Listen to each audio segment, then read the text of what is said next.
স্যামসাংয়ের এ সিরিজ ইউজারদের জন্য রয়েছে সুখবর। স্যামসাংয়ের A55 A35 ফোনগুলোতে কিন্তু আপডেট চলে আসছে আগামীকালকে। তো আজকে আপনারা আপডেট চেক করতে পারেন, আমি কিন্তু অলরেডি আপডেটটা দিয়ে দিয়েছি। প্রায় 3.5 জিবির একটি ফাইল আপডেট চলে আসছে, সাথে কিন্তু সিকিউরিটি প্যাচ আপডেটও আছে। সো আপনারা যারা এতদিন ধরে এ সিরিজের A55 বা A35 বা A34 এই মডেলগুলোর আপডেটের জন্য ওয়েট করতেছিলেন, আপডেট দিতে পারেন নাই, তো তারা চেক করতে পারেন, আপডেট কিন্তু চলে আসছে।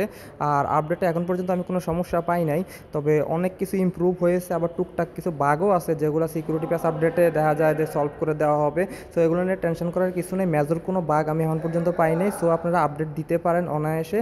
আর আপডেট দেওয়ার সময় অবশ্যই যাতে ফোন হিট বেশি না হয় সেদিকে খেয়াল করবেন।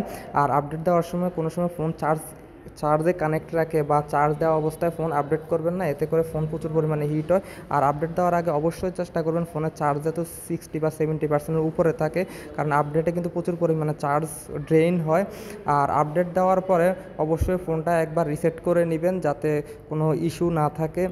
অ্যান্ড্রয়েড 15-এর উপর বেস করা One UI 7-এর ফাইলটা 2840 MBর হওয়া সত্ত্বেও এটাতে কিন্তু একসাথে আপনারা মে মাসের সিকিউরিটি প্যাচ আপডেটটাও ইনক্লুডেড আছে কিন্তু। সো ফোনটা আপডেট দেওয়ার সময় ট্রাই করবেন যে ওয়াইফাইয়ের মাধ্যমে আপডেট দেওয়ার জন্য, যার কারণে ডাটা দিয়ে আপডেট দিলে অনেক সময় দেখা যায় যে প্রচুর পরিমাণে ফোন হিট হয়, আর হিটের কারণে কিন্তু ডিসপ্লে ইস্যুগুলো আসে। তো আপডেট দেওয়ার সময় সাবধানে আপডেট দিবেন যাতে ফোনটা অতিরিক্ত হিট না হয়, এদিকে খেয়াল করবেন। আর কিছু জানার থাকলে অবশ্যই কমেন্ট সেকশনে জানাবেন। ধন্যবাদ। আর অন্যান্য মডেলগুলো যারা আপডেট এখনও পান নাই, ওয়েট করুন, আপডেট চলে আসবে। আর কোনো কিছু জানার থাকলে কমেন্ট সেকশনে কমেন্ট করতে পারেন। আর ভিডিও ভালো লাগলে অবশ্যই লাইক করবেন। আর অন্যান্য মডেল যেগুলোতে এখন আপডেট আসে নাই বা আসবে না, ওগুলোর ট্রিক্স আমি সামনের বা নেক্সট ভিডিওতে শেয়ার করব। আর আপডেটটা দিই 2-4 দিন ইউজ করার পরে এটা ফুল রিভিউ বা কোনো সমস্যা আছে কিনা এগুলো আপনাদের সাথে শেয়ার করব। অবশ্যই সাবস্ক্রাইব করবেন। ধন্যবাদ।